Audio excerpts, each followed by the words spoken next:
Austin Dillon's recent victory at Richmond Raceway wasn't just another win. It was a powerful moment of confirmation rather than just a comeback. But here's where it gets controversial. Can Dillon ever truly step out of the shadow of his legendary grandfather, Dale Earnhardt, famously known as the Intimidator? The answer seems clear.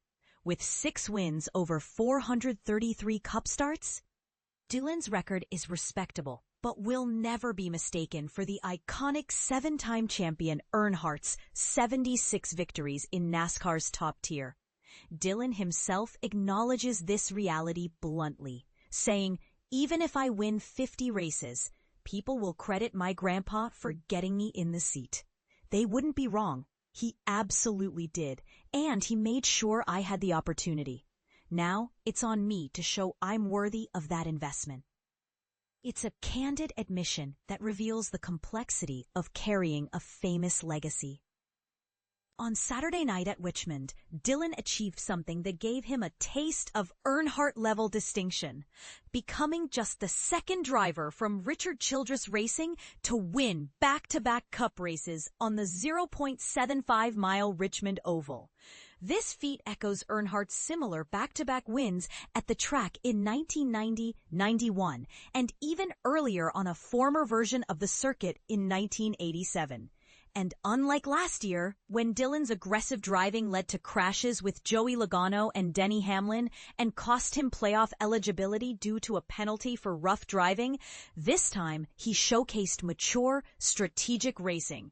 He described feeling probably the calmest I've ever been in the car, proving this win was more about solidifying his skills than making amends. This Richmond victory, which marks Dillon's first top 5 finish this season, has guaranteed him a spot in his 6 NASCAR playoffs. It also boosted his confidence in pursuing a deeper title run, even though he currently sits 25th in the point standings. "We executed flawlessly tonight," Dillon said, reflecting on a night when his car might not have been fastest, but was certainly the smartest on track.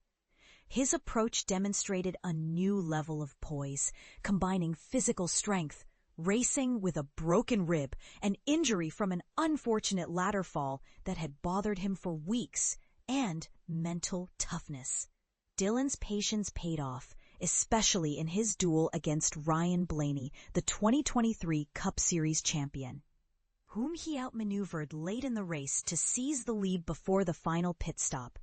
Crew chief Richard Boswell was quick to defend Dillon's deserving spot at the top level, noting, "If you doubt Austin's ability, look at how he raced lap after lap, door to door with a Cup champ and beat him." He added that while the team still aims for greater consistency, those underestimating Dillon are missing the bigger picture.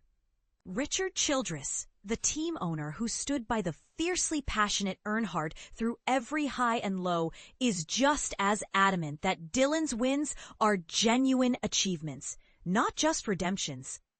"You can call it whatever you want, but Austin won the race, just like last year, only with cleaner circumstances," Childress said, reinforcing the significance. Beyond the racetrack, Dillon is increasingly taking influence inside the organization, following in Earnhardt's footsteps of being both a driver and a decision-maker. Since 2022, he has also acted as the general manager of the Carolina Cowboys in the Professional Bull Riders Team Series, where he's gained valuable experience managing no-nonsense personalities and striking tough deals, skills that come in handy when negotiating with his grandfather, who is nearing 80 but remains as spirited as ever. Their relationship reflects the classic family dynamic where respect and friction coexist. Dillon shared, "We have some pretty intense arguments, frustrating at times, because it's hard arguing with your grandfather. But these conversations are necessary to keep moving forward. My brother is getting involved too, helping us share the workload and push for changes." Childress is known for his unwavering loyalty, often going to great lengths for those around him. But Dillon and his brother are nudging him to adapt and evolve for the team's future success. One of the most pivotal upgrades for Richard Childress Racing recently has been the hiring of Richard Boswell as crew chief. Boswell, who led Chase Briscoe to the playoffs in 2024 with Stewart-Haas Racing, made the critical call to pit 59 laps from the finish during the Richmond race, a move that put Dillon firmly in control and ultimately clinched the win. Dillon praised Boswell's leadership and the strength of his current team.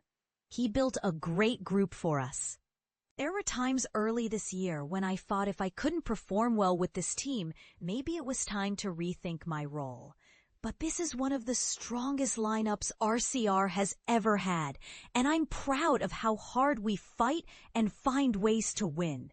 Historically, Dillon has shown a remarkable ability to pull off big wins just when they matter most, including taking down the prestigious Daytona 500 in 2018. Most of his Cup victories have come when he has been outside the playoff cutoff, proving his knack for clutch performances.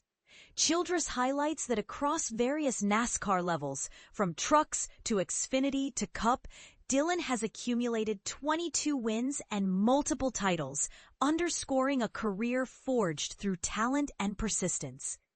Of course, Dillon will never match the legendary stature of Earnhardt, but he appears fully comfortable with that. "I believe I get the credit I deserve," Dillon said. "I see myself as the fighter who just doesn't quit. People often expect me to fade away, but I embrace that underdog mentality. It keeps me hungry and focused." So here's the question that might divide fans. Should we constantly measure Austin Dillon against his grandfather's monumental legacy? Or can his achievements be valued on their own merit? Is he forging a unique path as a racer and leader? Or is he forever chasing a legend's shadow? Feel free to share your thoughts. Where do you stand on Austin Dillon's place in NASCAR history?